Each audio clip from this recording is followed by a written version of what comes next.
And then in November of 65, there came a message from the deacons at Bethany that they would like to speak with Mrs. Lewis. And they invited her to become their minister. The induction took place on the 26th of February 1966. Raymond led the devotions, and Reverend Emmeline Stevens gave her ordination charge. And I think here was you with us today. She would have been so pleased that you were here today, Hugh. She was the longest serving minister in Bethany's history. She served from 1966 to 1986, and when the church celebrated its centenary, it was Mrs. Lewis who took the task of writing up the last 50 years of its history.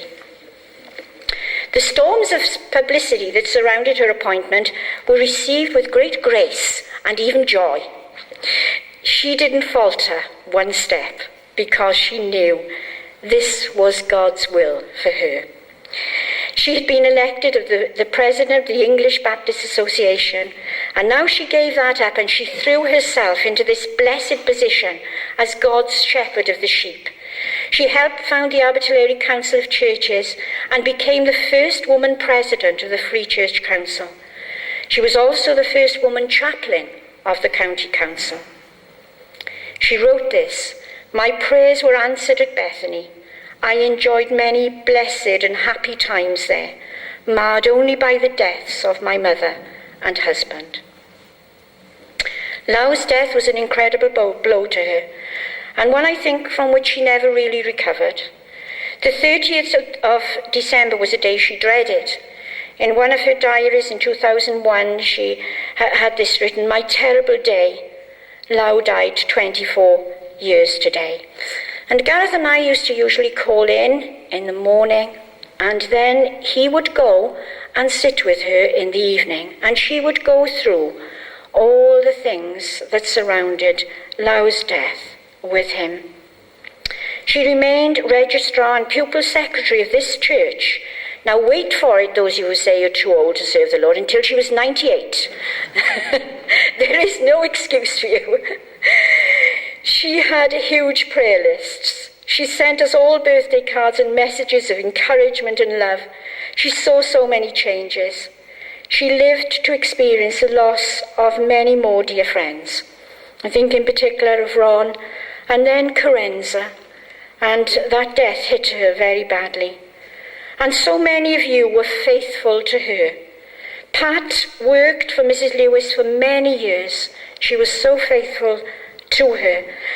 And, you know, in these times of terrible physical trials, the sunshine of the messages that she had, and I've only got a few from Glenalmond, from Wales, from High Cross, from Australia, Canada, London, Cambridge, Bournemouth, Weymouth, and the beautiful flowers received for her birthdays, Christmas and Easter were a wonderful comfort to her.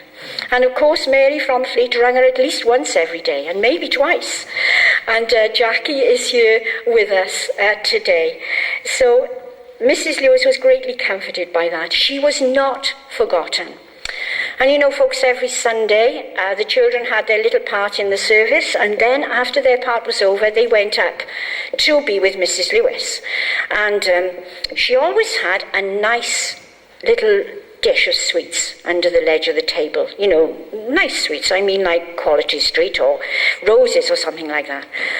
And they would sit in a little circle, and every child would pray, from the youngest to the oldest. You couldn't believe it. You had to experience it to see what would happen there. And then they would sing to her. And they would sing a couple of her favourite songs. And she loved it. It was one of the highlights of her week. When she was in Blaenau Hospital, of course, the nurses had to leave her up a little later because the children were coming up. And so it got to the stage when the other ladies in the ward would refuse to be put to bed because they wanted to hear the children too.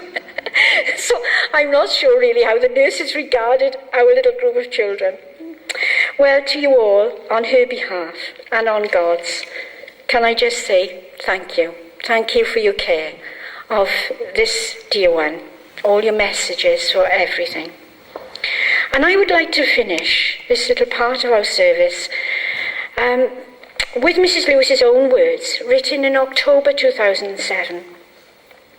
At the end of each day, I rest in the knowledge that God's Spirit has been with me all through the day and will be with me all through the night. I await eagerly my Master's call to my heavenly home, where I shall appear before the judgment throne and shall see my Saviour face to face. And I shall be joyfully reunited with my dearest Lau and all my other dear ones.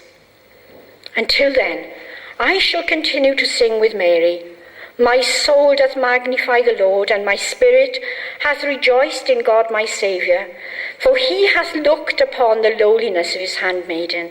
He that is mighty hath done great things, and holy is his name.